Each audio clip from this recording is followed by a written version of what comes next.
journey of life for me so far has been pretty busy and pretty, like I think sometimes I just thought that was the norm growing up, and then as I got older I'd meet school friends along the way, and I'd think, I remember one time being like to my friend, have you only lived in this one house your whole life? And then she was like, yeah, that's what everyone is. Or at this stage, I think I lived in like 5 or 6 houses. So I always thought it was really bizarre when someone would like live in the same like house up until they maybe went to college, whereas we've just moved around so much. But I think that constant moving has made me very adaptable to a lot of situations in life. Having separated parents from a young age, you suddenly had 2 homes and your holidays were divided up between your mother and your father, and you know, my mum and dad's lifestyles were very different growing up. So I'd be, as much as I look back on the tough times, I always am grateful because of all the opportunities and the life experience I got to have. And I think it's really set me up for life now, and I just think that everything happens for a reason, and while all those reasons and some of those reasons are never really nice, it's just part of the journey and the destination, and never know where I could end up next. Where am I going in life? I don't have a 5-year plan. I don't like to focus too much in the future because I really do try stay in the present, and I have an awful habit of maybe getting stuck in the past as well. So it's a constant juggle trying to be in the present moment. It's like one of the hardest things ever. But I suppose I can't not have a bit of a future plan either, because I suppose you have to have goal setting and you have to have some sort of you have to kind of be aiming for somewhere. When it comes to where I live, it's funny enough, I applied for a mortgage a few times and lost it because of COVID-19. So I kind of see that as a sign that maybe owning a house is not for me. I'm very happy renting, and I think if the right place comes up, I'll know. And I suppose the whole thing right now is to not blow my deposit on something ridiculous. I did buy 2 racehorses though a few weeks ago. I'm part of a syndicate, so that was one thing that I've done that I'm like, that's a plan actually I have for the future. I try not to be too fearful, but it's funny, like I'm afraid of the like little things in life. I found over the years as I've gotten older, I've kind of become fearful of things. Like I've gotten really nervous. Like one time, my first time I ever went skiing a couple of years ago, I remember we got to the top and the slope at the start was just like that, just like a straight drop. And I stood at the top and I actually went over the edge and I looked down and said, I can't do it. So I froze on the top of this mountain.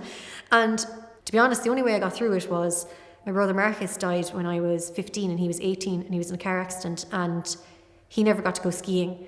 So while I was on top of that mountain, I just thought of him and I was like, okay, Meghann, Marcus never got to experience this. You're getting to do it. So if you don't do it for yourself, do it for him at least. He'll get you down the mountain. And that's what happened. I just took off very slow. My friend stayed with me and I used Marcus's memory to push myself down and get myself down that mountain. So yeah, I think every day I'm kind of working on myself in the sense of small fears, and yeah, it's something I work on all the time.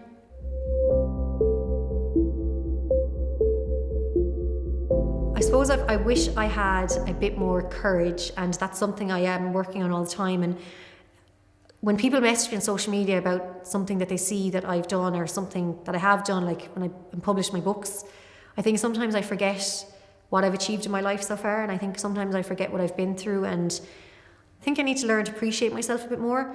You know, I buried my brother when I was 15, my dad died when I was 16, and there's been a lot of trauma throughout my life, dating back, I suppose, to when my parents separated when I was 3, and I suppose living through that as well, and then moving so many counties. And while I loved all the moving too, there was always the kind of negative aspect of it and trying to be accepted by people. And I think now, growing up my adult life, that whole acceptance of other people and caring what other people think of me is something that I battled with definitely in my 20s, and now in my 30s I'm trying to really work on going a little bit easier on myself. Hopefully I can just build on it now as we go on in life.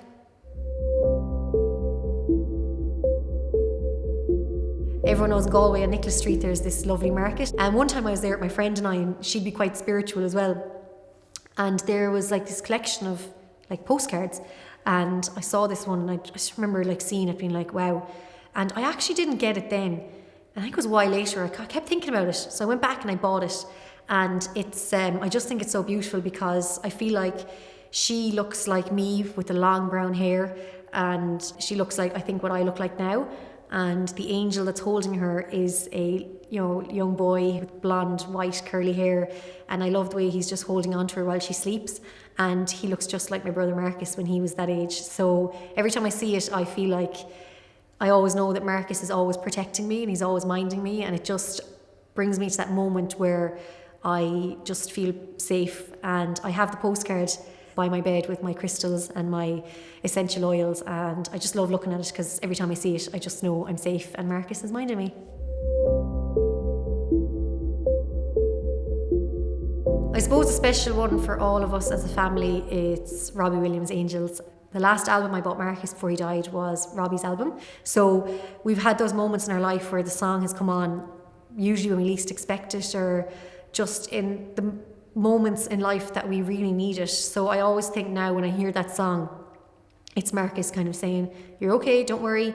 And sometimes if I feel like I need a good cry, I'll go in and I'll turn it on and I'll put it on full blast and I'll just let it play out, and I'll just cry with it and I'll smile with it and I'll laugh with it and I'll get all these emotions. But yeah, it just means a lot to all of us as a family. As hard as it is, can be some days, everything happens for a reason, and it just brings you to a place where you're meant to be. And I think from especially Marcus's death, losing him at 18 years, he was just meant to be here to teach us all maybe a lesson. And as painful as that lesson was, I'm learning every day to just get on with my own life and to make the most of it. So I think, yeah, definitely Robbie Williams' Angels. And I think it's a song that's just going to be with us for all eternity.